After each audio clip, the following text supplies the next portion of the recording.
Hello everybody and welcome. My name is Derek Neal. I'm the executive producer here at Maximum Games, and I'm excited today to be able to bring you this sneak peek into our upcoming action-adventure title, Extinction. What you're about to see is a small slice of one level, and this is a very early pre-alpha build, so please expect some things to change between this and the final version. With that said, let's get started.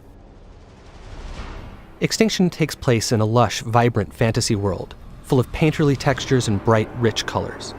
But this world has come under siege by an organized army of massive otherworldly invaders known as the Reveni, who have begun systematically eradicating humanity off the face of the planet. You play as Avil, one of the last of the Sentinels, a legendary group of warriors with the skills and tools necessary in order to take down these massive foes. The gameplay in Extinction emphasizes high-speed traversal around the environment. In addition to the basic jump and double jump, Avil can also run horizontally along walls, run vertically straight up walls, air dash through the sky, come floating back down gently, can bounce off of springy objects in the environment such as building awnings or treetops, and can use his whip like a grappling hook to get around. When he does this, time slows down, giving him time to plan his next move and make split-second decisions. Of course, Avil's ultimate goal is to save as much of humanity as possible. He needs to protect them from the constant onslaught of the ogres and their minions. He does this by engaging them in real-time, skill-based combat. In addition to his series of regular strikes, he can also execute powerful AoEs, launch enemies into the sky, slam them back down to the ground, cancel his attacks into rune strikes for massive damage, and cancel his attacks into dodges in order to evade his opponent's strikes. Of course, the star of the show is Avil's combat with the ogres. Now, with their minions defeated, it's time for Avil to take on their master, one of the enormous Reveni who has been rampaging through the countryside, obliterating everything in our fully destructible environments. The ogres themselves are fully dismemberable, but they wear armor in order to protect themselves. In order to take this beast down, Avil must first destroy that armor. This is done via a powerful charged-up rune strike. Once the armor is destroyed, Avil can then dismember the limb underneath.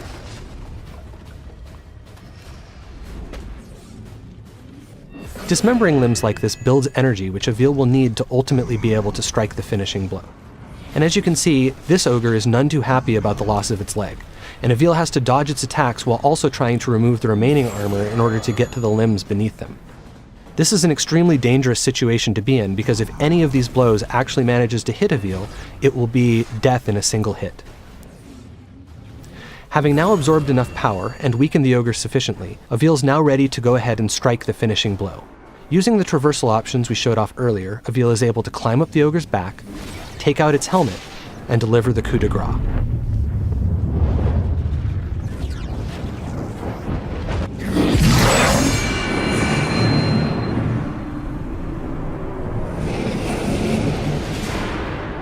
That was a relatively easy fight against a relatively basic opponent, but not all enemies are so simple. Depending on what armor, weapons, and abilities they have, each ogre presents its own unique challenges, and requires different strategies and tactics to take down. Here, we have an example of an ogre decked out in gold armor. This armor does open up some new traversal options for Avil, but as you can see, it's also much harder to remove. Each piece is protected by multiple latches that must be destroyed in order to remove it.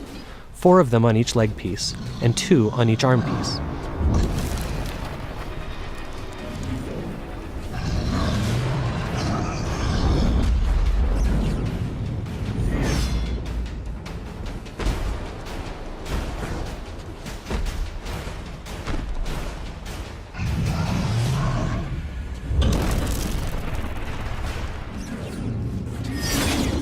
Having finally destroyed all the latches, Avil is now able to dismember the first of this ogre's legs.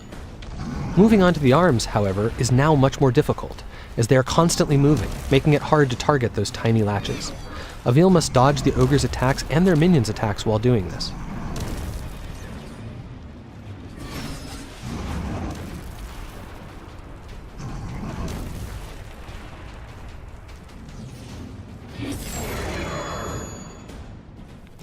It has now taken sufficiently long to take down this ogre that its leg has regenerated, and it stood back up, but it no longer matters. Flush with energy from his last kill, Avil is ready. He climbs up the back of the ogre and is presented with one final challenge, staying up there long enough to take out its remaining armor.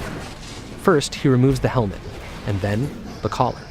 With these two obstacles out of the way and its neck exposed, Avil can finally go in for the kill. And so, the second ogre falls.